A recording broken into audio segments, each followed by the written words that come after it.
Латвия на собственном примере показала, что русофоб только до тех пор верещит проклятых москалей, пока ему есть чем питаться.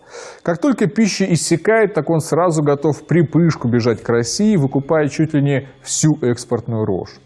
Когда прибалты изо всех сил рвались евроинтегрироваться, причем даже без раздачи печенья и обещаний примерить кружевные трусы, то по умолчанию предполагалось, что в Евросоюзе рай земной.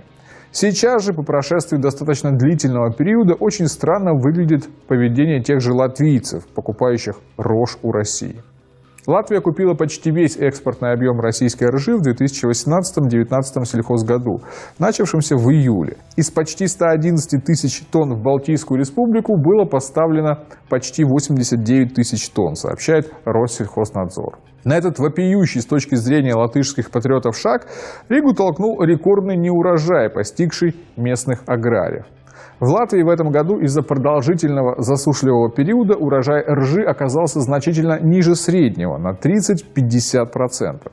При этом в 2018 году достигнут антирекорд ржаных посевов за последние 18 лет, всего 5% от общей площади зерновых полей. Такой двойной удар вынуждает латвийских мукомолов закупать рожь за рубежом. Из-за засухи урожай зерновых в Латвии в 2018 году по сравнению с 2017 годом прогнозируется на 23% меньше. В том числе пшеницы на 33% меньше, ячменя на 30% больше, овса на 47% больше, рапса на 26% меньше.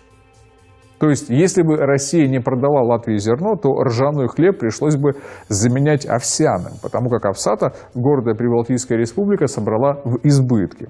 Возникает вопрос. А почему обиженные клятым коммунистическим режимом латыши вообще решили покупать рожь у России?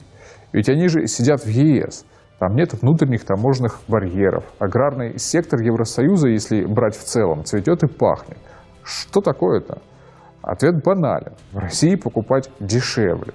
Европейские фермеры работают за полновесные евро, тогда как наши сельхозпроизводители за подешевевшие рубли. Так что тут чистая экономика, которая, как известно, должна быть экономной.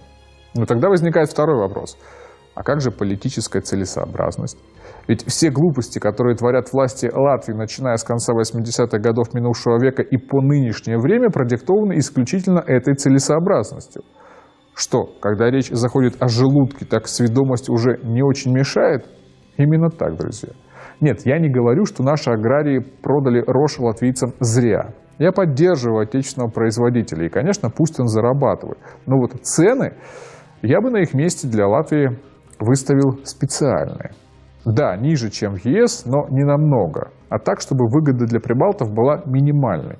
Все равно ведь купили бы. А еще наши получили бы глубокое моральное удовлетворение, подчеркивая, что вот эта цена, она специально для тех, кто запрещает русский язык.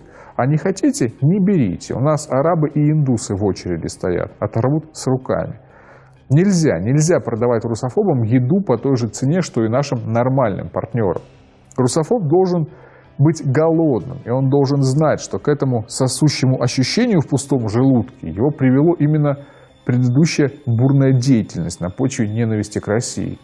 Кстати, покупка ржи все равно не спасет Латвию от вымирания. И когда умрет от алкоголизма или уедет на ПМЖ в Британию последний латыш, я нисколько не удивлюсь, если наши так называемые западные партнеры состряпают миф о том, что эта клятая Москва изменила климат над Латвией, вызывая неурожай с целью устроить Прибалтомор. Вот серьезно, увидите.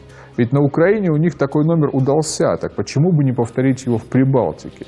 И будет сидеть латвийский сантехник и на досуге подсчитывать ущерб, который нанесли его вымершей республике и лично ему эти ужасные русские.